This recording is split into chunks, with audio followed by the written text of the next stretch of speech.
अस्सलामुअलैकुम, मैं हूं तनवीर असगर और आप देख रहे हैं technical Tanveer by YouTube channel. आज की वीडियो की लेंथ काफ़ी शॉर्ट है, लेकिन आज की वीडियो बहुत ज़्यादा इंपॉर्टेंट है। ख़ास तौर पे आप में से जितने भी न्यू यूट्यूबर्स हैं जो आम तौर पे मेरी वीडियो के नीचे कमेंट्स करते हैं कि तनवीर भाई यूट्यूब की कम्युनिटी गाइडलाइंस को लेकर आप हमें इतना डराते हैं, तो क्या यूट्यूब इतनी सख्ती से पेश भी आता है, मतलब इतनी सख्ती से अपनी पॉलिसीज़ के ऊपर अमल भी करता है? तो भाई आज की वीडियो के अंदर आपके साथ में एक ऐसा चैनल शेयर करने जा रहा हूं जिसके ऊपर इस वक्त 14 लाख से ज़्यादा सब्सक्राइबर्स हैं। शॉर्ट्स का चैनल है, कभी कभार ये लॉन्ग वीडियोस भी डालते हैं। 14 लाख से ज़्यादा सब्सक्राइबर्स हैं, लेकिन जो चैनल है ये परमानेंटली डिसेबल हो चुका है, डीमोनिटाइज हो चुका है। इनके चैनल के ऊपर लिखा हुआ आ चुका है कि you are not eligible for monetisation. आपको इस तरफ या इस तरफ मैं स्क्रीनशॉट दिखा रहा हूं चैनल का, तो यहां पर देखें जी लिखा हुआ आ रहा है कि नॉट एलिजिबल फॉर मोनिटाइजेशन। अच्छा, यहां पर कुछ लोगों ने एक सवाल करना है कि तनवीर भाई अगर ये अपने इस चैनल का जीमेल चेंज कर दें, एडमिनशिप चेंज कर दें, प्राइमरी ओनर चेंज कर दें, तो भाई अगर ये सारा कुछ चेंज भी कर देंगे तो ये जो लिखा हुआ आ रहा है कि नॉट एलिजिबल फॉर मोनिटाइजेशन, इनके केस में, इनके चैनल के केस में ये सोल्व नहीं होगा। हाँ, सम टाइम ऐसा होता है कि ये केस सोल्व हो जाता है, लेकिन इनके चैनल के ऊपर जो मसला आया है वो इनकी एक वीडियो की वजह से आया है, यानी एक शॉर्ट्स की वजह से। अब आप में से अक्सर लोग ये सोच रहे होंगे कि यार तनवीर भाई ये चैनल कौन सा है? तो चैनल आपको इस तरफ में एक बच्चा दिखा रहा हूं। ये बच्चा आप में से अक्सर लोगों ने देखा है क्योंकि इस बच्चे के शॉर्ट्स के ऊपर मिलियंस में भी व्यूज आए हुए हैं। इस बच्चे का चैनल है, चैनल का नाम है जी यासीन वर्ल्ड। आप में से जो भी जाकर विजिट करके देखना चाहे तो देख सकते हैं जी। यासीन वर्ल्ड नाम का चैनल है, 14 लाख से ज्यादा सब्सक्राइबर्स हैं और ये चैनल परमानेंटली डीमोनिटाइज हो चुका है। अब इन्होंने एक नया चैनल बनाया है जिसका नाम है यासीन 5 स्टार। तो इस बच्चे के जो चाचू हैं उनसे मेरी गपशप हुई है, उन्होंने मुझे कहा कि तनवीर भाई आप मेरी वीडियो में जिक्र कर देना।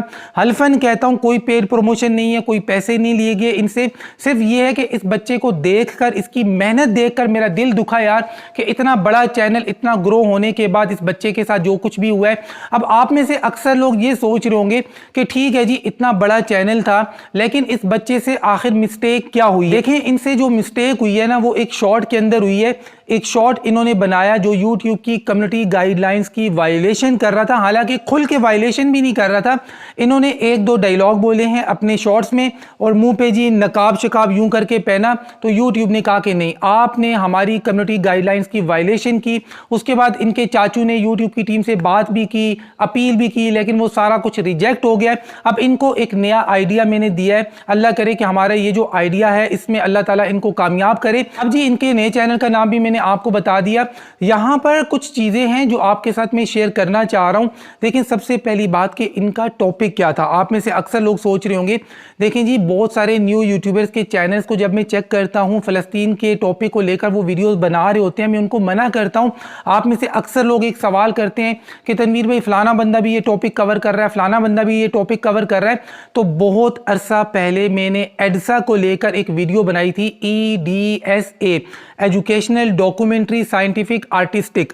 यूट्यूब कहता है कि ये 4 टाइप का ऐसा कंटेंट है जिसको हम काफी हद तक एक्सेप्शन दे देते हैं। अगर एक चैनल है वो छोटी मोटी वायलेशन कर रहा है लेकिन उसका जो टॉपिक है वो एजुकेशनल है, उसको एक्सेप्शन मिल जाएगा, यानी उसको छूट मिल जाएगी। लेकिन अगर आपका एंटरटेनमेंट का चैनल है, ब्लॉगिंग का चैनल है या किसी और चीज का चैनल है, आपको वो एक्सेप्शन नहीं मिलेगी जो इन 4 तरह के लोगों को मिलती है, एजुकेशनल, डॉक्यूमेंट्री, साइंटिफिक और आर्टिस्टिक। इस टॉपिक पर ऑलरेडी काफी डिटेल वीडियो में बना चुका हूं। तो ये वीडियो बनाने का मकसद ये है, आप में से अक्सर लोग ये सवाल करते हैं ना कि क्या यूट्यूब की पॉलिसीज को फॉलो करना जरूरी है, क्या पॉलिसीज को समझना जरूरी है? तो भाई मैं पागल नहीं हूं कि आप लोगों को इतनी डिटेल से सारी पॉलिसीज हमेशा समझाता हूं, मना करता हूं कि यार ये काम ना करना, इससे ये मसला होगा।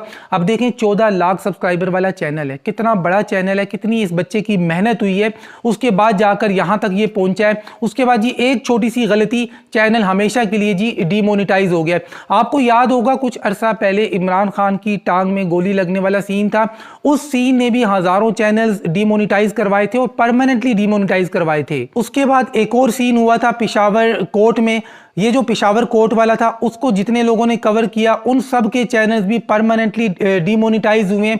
अब ये जो फ़लस्तीन वाला टॉपिक है यार, ये जितने भी सेंसिटिव टॉपिक्स होते हैं, जितने भी न्यू यूट्यूबर्स हैं ना, इस बात को समझें कि जितने भी सेंसिटिव टॉपिक्स होते हैं इनको आप लोग कवर करना इसलिए शुरू कर देते हैं, आपको लगता है कि यार ये जो टॉपिक्स हैं बड़े यूट्यूबर से रह गए हैं। आम तौर पे बड़े यूट्यूबर से ये टॉपिक्स रह नहीं जाते। उनको पता होता है कि अगर हम इन टॉपिक्स को कवर करेंगे तो यूट्यूब कम्युनिटी गाइडलाइंस की वायलेशन होगी। वो जानबूझकर मतलब इन टॉपिक्स को कवर नहीं करते और अक्सर न्यू यूट्यूबर्स ये गलती कर जाते हैं। खैर ये तो न्यू यूट्यूबर नहीं है जिनसे ये मिस्टेक हुई है, 14 लाख सब्सक्राइबर वाला चैनल है, लेकिन यहां पर समझाने का मकसद ये है कि अक्सर न्यू यूट्यूबर्स उन सेंसिटिव टॉपिक्स को कवर करना शुरू कर देते हैं। तो यार कोई भी इस तरह का टॉपिक हो उसको कवर करने की जरूरत नहीं है और YouTube कम्युनिटी गाइडलाइंस को फॉलो करना आप सब के लिए जरूरी है। मैं जो आप लोगों को डराता रहता हूं ये मैं फजूल में नहीं डराता हूं, ये तो एक चैनल की मैंने आपको अभी एग्जांपल दी है।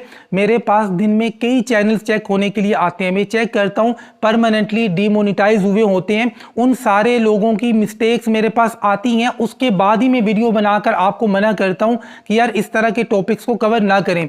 अगर वीडियो समझ में आई है और आपको ये बात समझ में आई है कि कम्युनिटी गाइडलाइंस को फॉलो करना बहुत ज्यादा जरूरी है तो वीडियो को लाइक करें। मिलते हैं इंशाल्लाह नेक्स्ट वीडियो में, तब तक के लिए अल्लाह हाफिज।